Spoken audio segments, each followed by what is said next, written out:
Hello learner, welcome to Enhance Your Study. I am Meenakshi Gupta. अगर आप इस चैनल पर नए हैं तो इस चैनल को लाइक करिए, सब्सक्राइब करिए और बेल आइकन को प्रेस कर लीजिए जिससे आने वाली हर वीडियो की नोटिफिकेशन आपको टाइम टू टाइम मिलती रहे. In this video, I will discuss about the British writer Geoffrey Chaucer. This is the part 1. Geoffrey Chaucer is the most important writer for NT-NET examination. If you see it, previous year question paper, every time the question was asked from this topic. इसलिए last तक इस video को देखिए और इसमें जितने भी important point है उनको राइट डाउन कर लीजिएगा. Okay. Geoffrey Chaucer.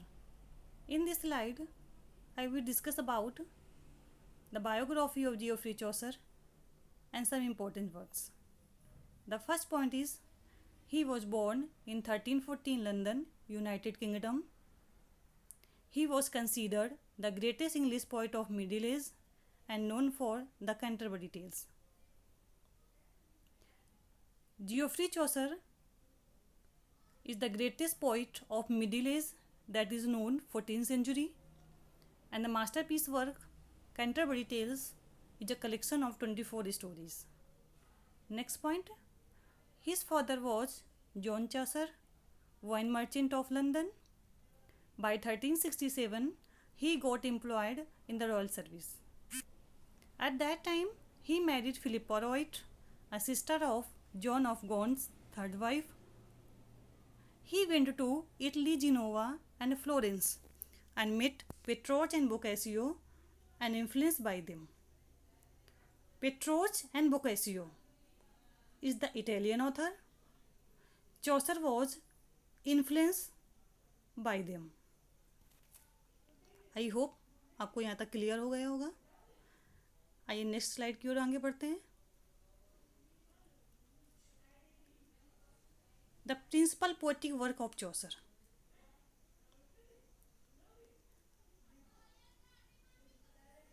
Chaucer has wrote the important books in his life period. First is the Book of Duchess. It was published in 1369. Troilus and Cresside. It was probably written between 1380 to 1383. Here I will talk about some important information because Shakespeare also wrote Troilus and Cressida. Difference between Chaucer and Shakespeare is Chaucer wrote Troilus and Cresside and Shakespeare wrote Troilus and Cressida. But the story is same. Okay, I hope आपको यहाँ clear हो गया होगा. Next works है the Parliament of Fowls. It is written 1382. Next the House of Fame 1384. The Legend of Good Women. It was published 1384 to 1385. And the last, this is the most outstanding work of Geoffrey Chaucer, the Canterbury Tales. Okay. Now, I will talk about the contemporary writer of Geoffrey Chaucer. First is Wycliffe. Wycliffe is basically known for the first translator of the Bible. Wycliffe Bible को publish करने वाले पहले translator थे. Second writer है Langland. Langland ने Piers and Plowman book लिखी. It is the outstanding work of Langland. It is written in dream allegory, और इसमें उन्होंने क्लर्जीमैन की कंडीशन के बारे में डिस्कस किया हुआ है। नेक्स्ट राइटर हैं गोवर। गोवर road 3 important works. First is Speculum Meditatis. It is written in a French language. Vox Calamentis. It is written in Latin language. And the last, Confessio Mentis, which is written in English language. Okay.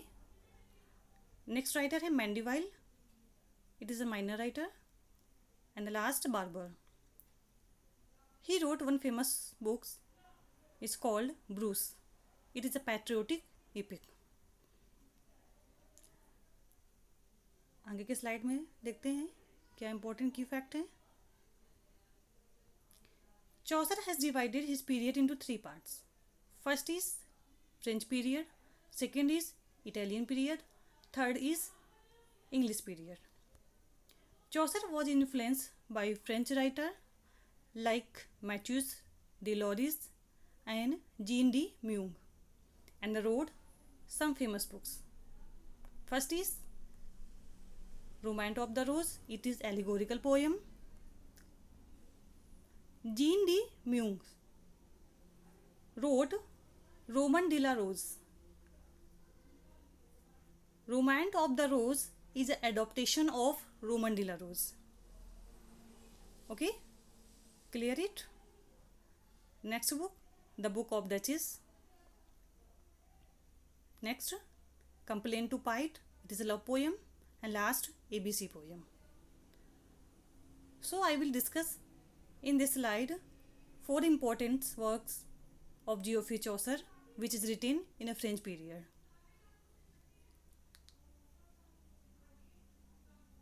Next, The Book of Duchess. Here we will discuss about some important key fact of The Book of Duchess. First is it was written about 1369. Second, it shows the influence of Roman de la Rose. Roman de la Rose is a work of Jean de Meung, is Italian author. Next, Book of the Duchess is the first original poem. चौसर की book of the duchess पहली original poem है.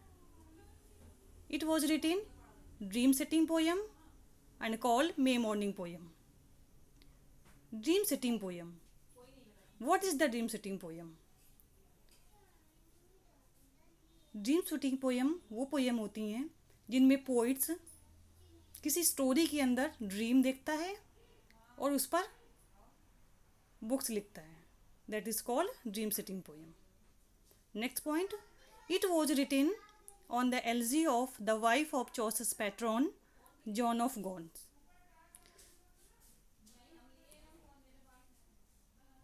Book of the Duchess Chaucer के patron John of गॉन्ट्स की wife की death पर लिखी गई थी, जो कि एक एलजी है. What is the elegy? Elegy is written on the death of someone special और क्लोज फ्रेंड. ऐसी पोयम जो किसी की डेथ पर लिखी जाती है जो उस पर्सन का बहुत ही क्लोज या लविंग पर्सन होता है. Okay, next point, it is known as the death of Blanche Lancaster. इस पोयम को हम ब्लैंचे लैंचेस्टर पोयम के नाम से भी जानते हैं. Next point, at the starting of the poem the sleepless poet who has suffered from an unexplained sickness for 8 years lies in his bed reading a book, a collection of stories. The book tells the story of Shakes and Alcyone.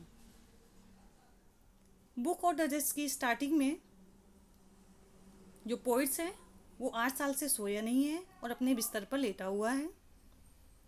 ये story shakes और एल्सियोन के बारे में discuss करती है.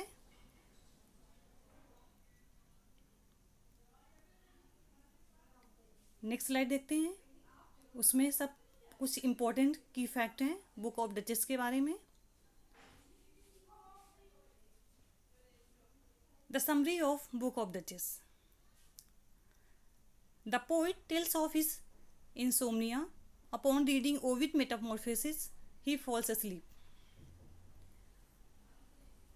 इसमें poets 8 साल से सोया नहीं है और वो ओविड की मेटामॉर्फोसिस, ओविड का वर्क है मेटामॉर्फोसिस, उसको वो पढ़ रहा है। At that time he falls asleep, उसे नींद आ जाती है।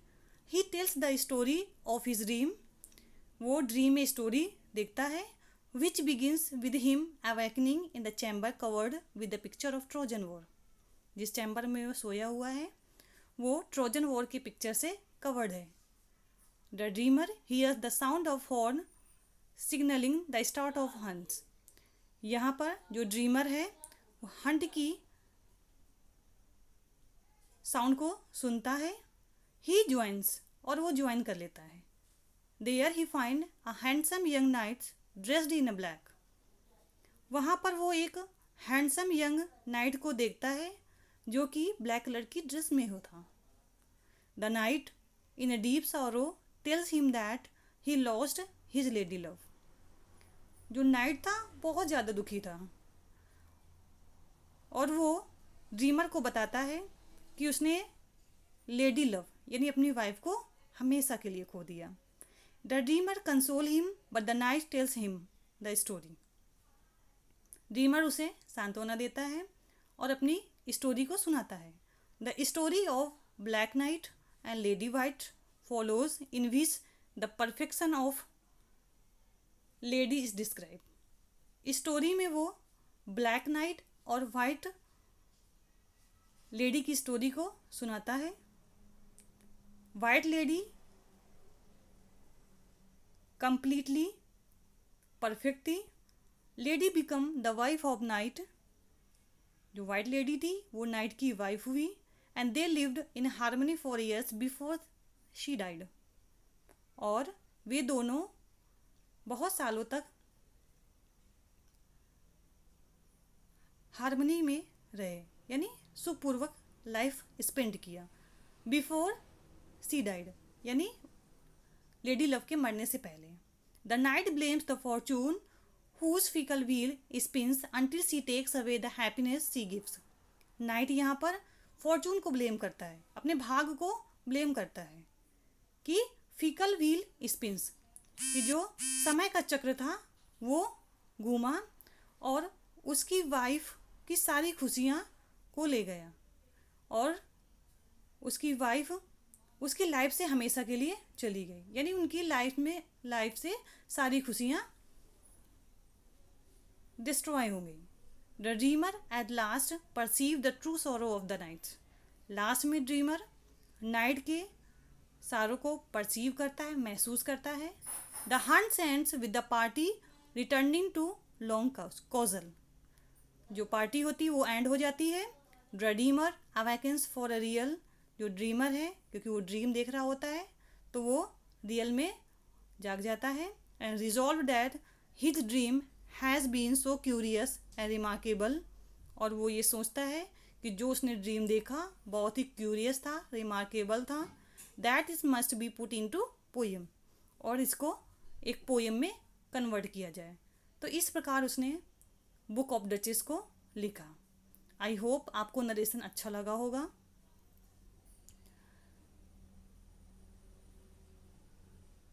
नेक्स्ट वीडियो में मैं चौसर के इटालियन पीरियड के बारे में डिस्कस करूंगी।